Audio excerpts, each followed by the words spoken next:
Track 11. Okay, everyone. The first thing we have to decide is our topic. What exactly are we going to talk about?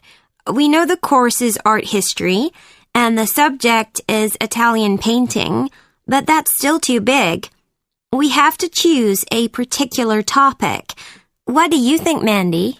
I think we should concentrate on a single painter. But on the other hand, if we discuss more than one artist, it'll be easier to make comparisons and show the differences between them. That's a good idea, Edward.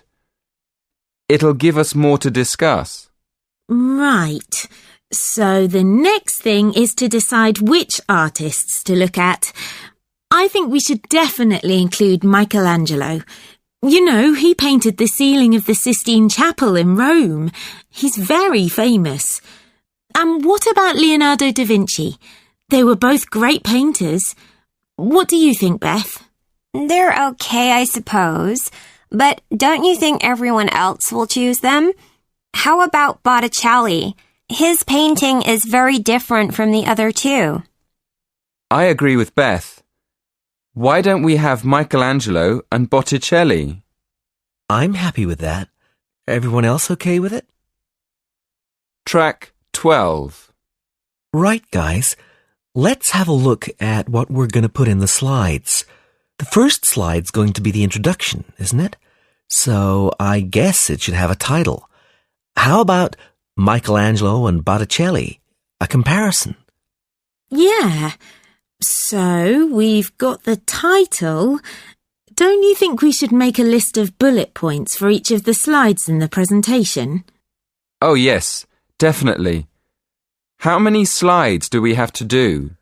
Well, the presentation's 10 minutes long, so we should probably have a maximum of 6 slides. Remember that Beth's already got 2 slides about Botticelli. Well, why don't we do 2 slides each? That'd be 8, including the introduction and the conclusion. That sounds fair enough. Let's do that. So, who's going to do the rest of the slides? I can start off with the introduction, and then I could do the conclusion and the summary at the end. What do you think? Great! I'd like to talk about Michelangelo's paintings. I've done quite a lot of reading about them. Fine. So I could do a couple of slides showing how Michelangelo and Botticelli are similar and how they're different. Track 13.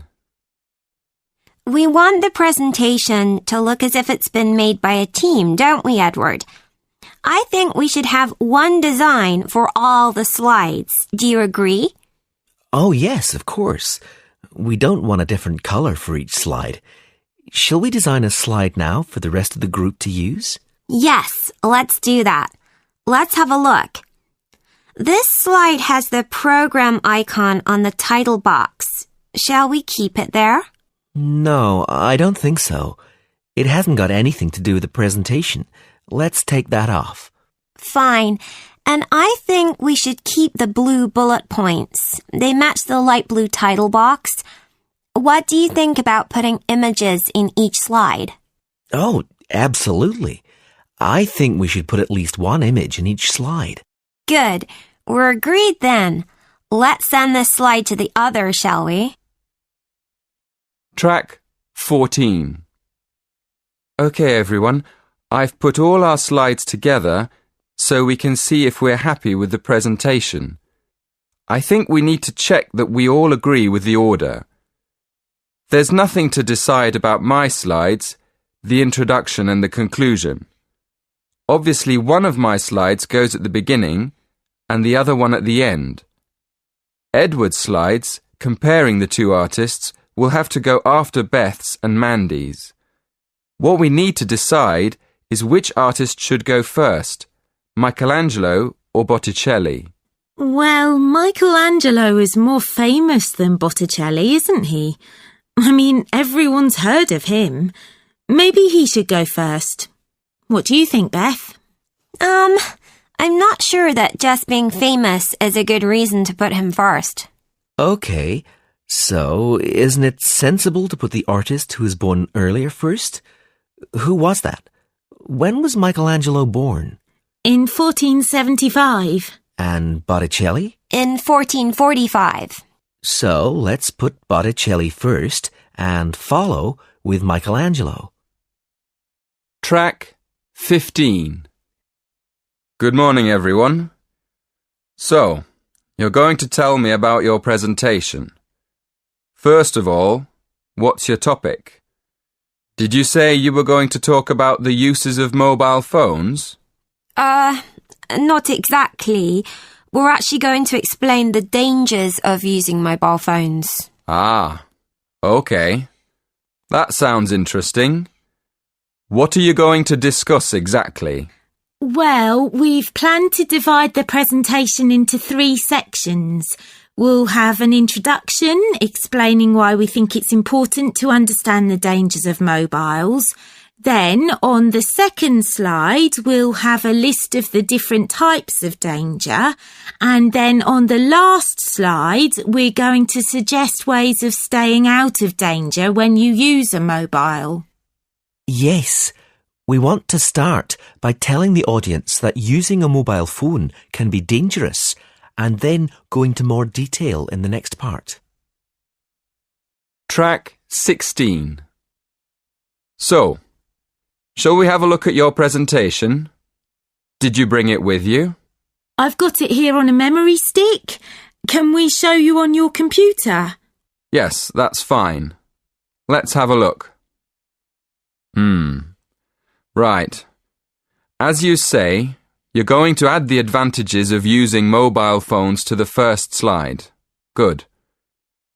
Who's going to explain the second slide with all the dangers? That's me. Do you think I've got enough detail? Yes. I think there's plenty of information, but I think it's all a bit mixed up at the moment. I mean, you've got dangers like getting headaches in the same list as having car accidents and being robbed in the street. They're all different types of danger, aren't they? I think you should divide them into groups, maybe under separate titles like health, accidents, and security. Oh, right. Yes, thank you. That'll make it much clearer to the audience. Okay. Now, in the third slide, you can put your suggestions for staying away from each of these dangers under separate titles. Track 17. Have you got any other questions? Yes. The presentation should be for 10 minutes. Is that right? Yes, but 10 minutes in total, including 3 minutes for questions. So you'll only talk for 7 minutes. That's only 2 minutes each. We won't be able to say much in that time at all. That's why you have to plan what you're going to say carefully and make sure you only include the most important information. For instance, you won't have time to give examples, but you could put some images on your slides that show examples without spending time talking about them. Hey, that's a good idea. And the audience can look at them while we talk. And another thing, make sure all the slides have the same style. You should get together and agree on one style for the whole presentation. OK, we'll do that too. Thanks a lot for your help. Track 18. 1. Hey, Tony, where are you going? I'm just going over to the sports centre. Oh, really? I've never been there. Where is it? Oh, it's not far. Go down the path on the left and the sports centre is on the other side of the wood. 2. Excuse me, Susie. Could you help me? Yes, of course. What is it? I've got a lecture in the law school next. Could you tell me where the lecture theatre is? Oh, yes, that's easy. The law lecture theatre's on the first floor. 3. It's a lovely campus, isn't it? The lake's so pretty. What's that building on the other side? Oh, that's the business school. So, how do you get there? You just follow the footpath round the lake. 4. Hi, Susie. Are you going to the theatre by any chance? Well, I'm not going there, but I can tell you where it is. Look over there. That's the theatre, just across the green. Oh, okay. Thanks a lot. See you later. 5. Tony, I have got to go into the city centre. Where can I get the bus? Well, the nearest bus stop is just across the road from the Student Union building. 6. Hey, Susie, can you tell me where the bank is? I want to get some cash out. I've just realised I still owe you £10. Oh, okay. Go along to the end of the path until you get to the shop on the corner. Turn left and the bank's right next door. Track 19. Hey, Sandra, how's it going? What do you think of the campus? I think it's all fantastic. Have you been to the coffee shop and the library yet? No, I haven't. Where is it? It's on the ground floor. You know, you can have a break without actually leaving the library. It's really great to meet your friends there. Yeah, that's an excellent idea. And it means you've got somewhere to chat without upsetting people who want to study. I can't concentrate when other people are talking. I usually go upstairs to work in the silent zone, on the first floor. Oh, do you? Is it difficult to study at home then? Where do you live? I'm living in a hall of residence on campus. Oh, right. It must be tough trying to study in your room. Yeah, it's pretty noisy, especially at the weekends. Are you living on campus too? Yes, I'm on campus, but there are only 4 people in our house, so it tends to be a bit quieter. It's at the end of the footpath, not far from the sports center. Oh, right. I know where you mean. I play football on the pitch next to the sports centre. I spend quite a lot of time around there.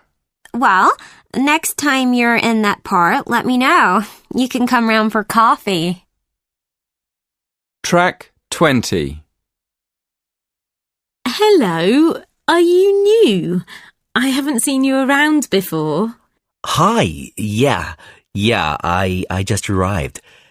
To tell you the truth, I'm a bit lost. I saw on the university website that there are lots of the different food outlets on campus, but I don't know where to find them. Oh, no problem. I can tell you all about them. There really are lots of places to eat on campus. To start with, there's the old college dining room. You can have hot meals 3 times a day there. If you want to start the day with a hot breakfast, that's the place to go. Okay, so whereabouts is that? It's next to the theatre, just between the bus stop and the shops. But if you're more into fast food, like burgers or Chinese stir-fry or fried chicken, there's a huge fast food hall in the middle of the campus. Is that the big building between the Students' Union building and the shops? Yeah, that's right. It's a great place to meet your friends. There's always music and plenty of chat. Sounds like my kind of place. But if you just want a quiet place to have a coffee and a pastry, there's a snack bar by the lake. It has Wi-Fi and an internet cafe, and it has a spectacular view over the lake. Well, thank you very much. Can I invite you? Track 21. Excuse me, Lily. Could you help me? You know, we've got an essay to write about eating customs across the world. Yeah, we have to borrow some books, don't we? Yes, but I missed the library training. Do you think you could show me how to find the books and how to take them out? Sure, no problem. Shall I tell you about the different parts of the library first? Oh, yes. Thank you very much. Okay then, let's look at the plan of the library. Here, you can see the main door on the north side that leads into the lobby. In the middle of the building, there's a big open PC zone. The lift and stairs are on the left as you go in, and on the other side of the building, there's the library cafe. That part of the library is pretty sociable. It's a good place to study with friends. I really prefer to study alone. Is there anywhere in the library I can go? Oh, if you like studying in a quiet place, it's better to go upstairs to the silent zone.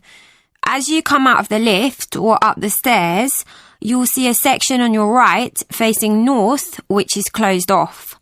That's the silent zone. On the other side, facing south, are the bookshelves with all the cookbooks and all... Track 22. Now, can you show me how to find a book? Well, the library's very big, and the books on food could be under cookery, or they could be in history, or even entertainment. So the first thing to do is to look it up in the online catalogue. Where do I do that? It's easy. There are lots of computers in the library for that. Okay, I see. Right, you look up the title first. When you found the book, you'll see it has a class mark next to it. The class mark is 1 or 2 letters and a number. Make a note of the class mark. Then look it up on the plan of the library. The plan shows you exactly what section of the library the books are actually kept in. Track 23. Thank you very much, Lily. So how do I borrow a book? That's simple too. When you go to the library, you'll have to take your student ID card. When you want to borrow a book, you take it downstairs to the scanner. Then, scan your ID card first. Next, open the book and slide it under the scanner until it makes a sound, a short beep. And that's all you have to do. Oh, sorry, I forgot. At the end, the system prints out a ticket. It's a good idea to keep it for a while, just in case you have a problem with your loan. Thanks again, Lily. You've been really kind. Track 24. Hi, Martha. How's the essay going? Oh, hi, Carl. The essay, there's a lot of reading. It's difficult to remember all the different ideas and the different writers. So, how do you keep up with it all? Well, actually, I make a note of the writer's name and summarize their ideas in a notebook. It's very old-fashioned, isn't it? It is a bit. Actually, I'm quite the opposite. I've downloaded some free software from the internet. It lets me save all the articles and e-books I get online and make notes on them. I like it because it's cheaper than printing everything. But what do you do, Enrique? Oh, I'm afraid my note-taking system isn't as modern as that, and it's much more expensive. I print the articles I find online, and I photocopy pages out of textbooks. Then I go through and highlight all the important information with a pen. Not very good for the environment, I'm afraid. What about you, Jenny? I'm in the middle, really. I don't use special software, but I keep all the articles I read online in folders on my PC and make notes on them there. Track 25. Hey, Leslie, are you ready for the exam? Hi, Jen. I haven't seen you for weeks. Am I ready? I don't know. I've been revising really hard, but I can't remember anything at the moment. You know, I get ready for exams by planning a revision timetable. It helps me make sure I've studied everything on time. But just before an exam, my mind goes blank. Yes, I know what you mean. I've been trying out a new technique for remembering facts and details. I heard about it in a psychology lecture. What you do is put together pictures in your mind of the different things you want to remember. It's usually better if you can make the pictures funny, like cartoons. I hadn't heard of that. It sounds like fun. Do you do that too, Indira? Well, I tried it once, but it didn't help me much. I remember things by hearing them in my head. I can't really study in the library when people are talking, because I have to be able to hear myself saying things over in my mind. It's easier for me to concentrate if I study at home, late at night when it's quieter. What do you do to remember things for exams, Mark? I go to bed early the night before the exam and get up very early in the morning, like 5 o'clock, and then I read over my notes again just to refresh my memory. I know a lot of lecturers tell us not to do last-minute revision, but it works well for me. Track 26. Excuse me. Yes. Can I take my phone into the exam if I switch it off? Your mobile?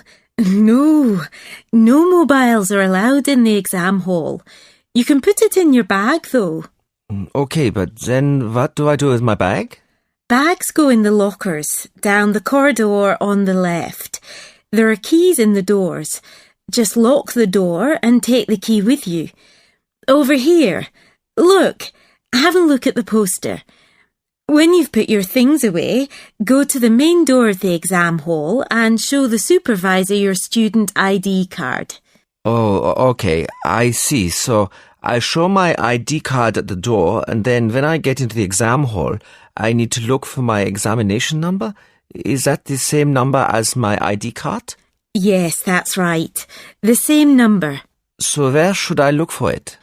Your examination number will be on a desk. Ah, right. Thank you very much. No problem. Good luck. Track 27. Hi guys. Is everyone set to study for the exams then? Does anyone have any hints about how to get ready for them? I'm not sure where to start, really.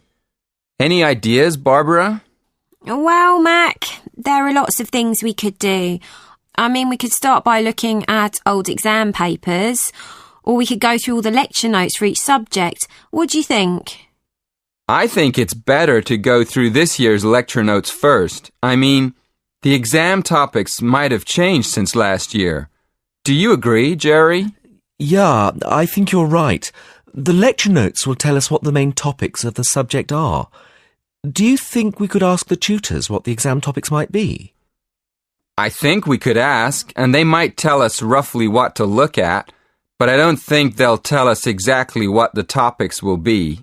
I think it's a good idea to ask them, just to know what to focus on. So, what's next? What do you think about reading all the books on the reading list? Jerry? I don't think that's a very good idea. We can't read all the books. I think you're right. What I think we have to do is try to remember the most important details and arguments from the main writers and be ready to use them in the exam. Yeah, okay. Then the next thing to do is look at old exam papers and see what kind of questions we might get. Yes, that's where the old exams will help, looking at the type of questions. Right. So, when we've worked out which topics we need to study and remembered the main ideas, we can look at old papers and write a few practice questions. Yes, and that'll help. Track 28. Good morning. Thank you for inviting me to talk to you today. I like speaking to students, especially when there's a chance of making their lives a bit safer. Just to start, does anyone know what the most common crime is? No? Well, theft is the most common crime in the UK. There are various kinds of theft. For instance, robbery. When a thief takes something away from someone personally, like when you're walking in the street and someone grabs your handbag or your mobile and runs away, that's robbery. Another form of theft is burglary, when a thief breaks into your house and steals your property.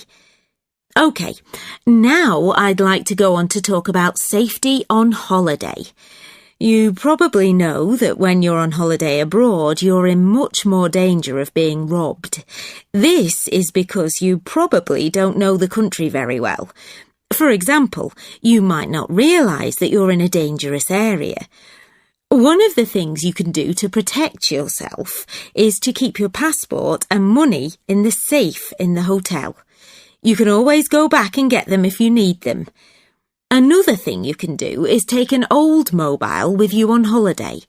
These new smartphones are very popular with thieves all over the world. It's safer just to take an old one. Track 29. Good morning. I'm here today to give you a few tips about security on campus. We're not just here to prevent crime, but to make sure you're safe 24 hours a day. One of the services we provide for students who live on campus is to walk home with you if you need to cross the campus late at night. I mean, we all know the halls of residence are quite a long way from the library, don't we?